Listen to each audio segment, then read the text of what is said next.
Imagine a dark, pixelated world drenched in mystery, a tyrannical regime to overthrow, and a legendary fountain said to grant eternal youth. That's the setup for Fountains, an indie action RPG for fans of games like Dark Souls and pixel art. So, is it worth your time and frustration? We're gonna find out in this completely honest review. And thanks to John, the single developer that made this game, for giving me the game key for free. Combat in Fountains is fast-paced and strategic, demanding mastery of your sword and the art of dodge roll. It's all about learning enemy attack patterns and knowing when to strike.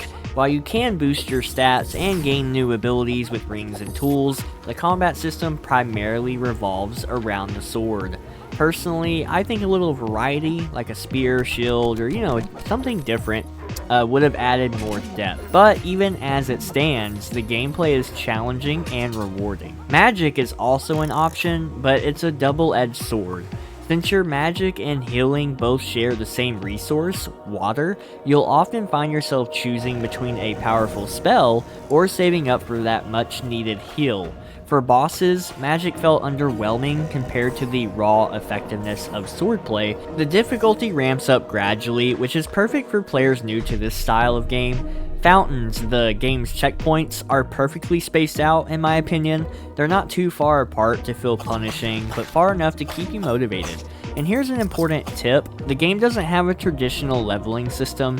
Instead, your progress depends on finding better weapons and armor, while coins earned from defeating enemies are used to purchase consumables. But if you die, you lose half of your coins. It's a punishing but fair system that still keeps you on your toes. The game heavily encourages exploration. This is not a game that holds your hand by any means.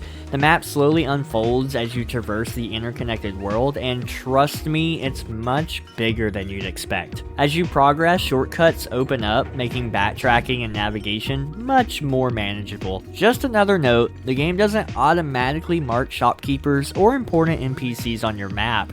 Do yourself a favor and place these markers manually, or you'll regret it later. The boss fights in Fountains is one of the highlights of the game. Each boss is memorable. They have unique attack patterns and mechanics that keep you on edge. They're tough, and as much as you probably won't believe me because of dying so much, they are very fair.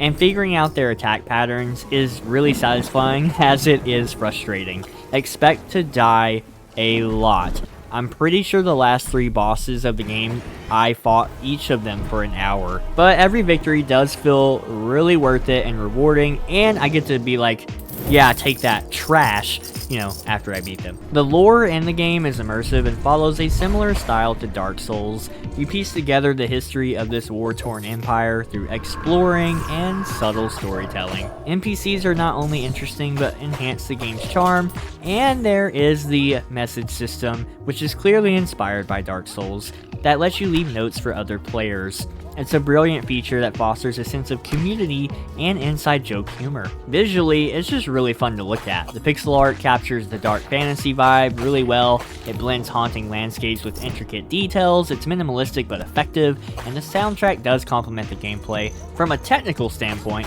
this game runs great. I only encountered one minor glitch where I got stuck behind a candle after I rolled, but a quick menu option did let me return to the last fountain that you rest at, so it's far from game breaking. You can complete everything in one run, even after beating the game, but the journey is so engaging that you'll feel satisfied when it's all over. Fountains is a fantastic game, especially considering it was made by a single developer.